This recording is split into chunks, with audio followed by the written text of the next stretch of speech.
হলত ইতিমধ্যে প্ৰতাপখাতা ভিসিডিসিৰ অন্তৰ্গত আমাৰ বিভিন্ন ৰাজনৈতিক দলৰ পৰা আহি বহুত দলীয় কৰ্মকৰ্তা আমাৰ ইউপিপিএল দলত যোগদান কৰিল আৰু আগন্তুক দিন নিৰ্বাচনত একক সংখ্যাগৰিষ্ঠ ভোট লৈ এইখন সমষ্টি ইউপিপিএল দলৰ প্ৰাৰ্থী হিচাপে আমি জিকাই দল দিব পাৰিম তাৰে আজি এটা জ্বলন্ত প্ৰমাণ।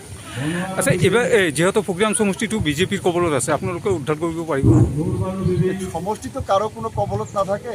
যোৱাবাৰ একজনক ৰাইজে ভোট দি নিৰ্বাচিত কৰিছিল, এইবাৰ নিশ্চয় ৰাইজে বুজি পাইছে আগন্তুক দিন কাক ভোট দি নিৰ্বাচিত কৰিলে, কোন দলৰ প্ৰাৰ্থীক ভোট দি নিৰ্বাচিত কৰিলে এই অঞ্চলৰ সকলো ৰাইজৰ সকলো জাতি জনগোষ্ঠীৰ উন্নয়ন হ'ব আৰু সকলোৱে শান্তি সম্প্ৰীতি ভাতৃত্ব আৰু ঐক্যবদ্ধভাৱে এই অঞ্চলটো চলাই লৈ যাব লাগিব।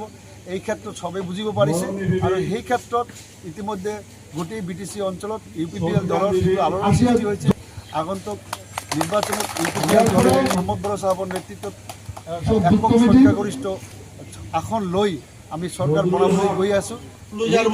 চিন্তা কৰিবলৈ গ'লে ইতিমধ্যে আমাৰ বুজি পাইছে আৰু আগন্তুক নিৰ্বাচনত বহুত ব্যৱধানৰ মাজত প্ৰগ্ৰেম সমষ্টিটো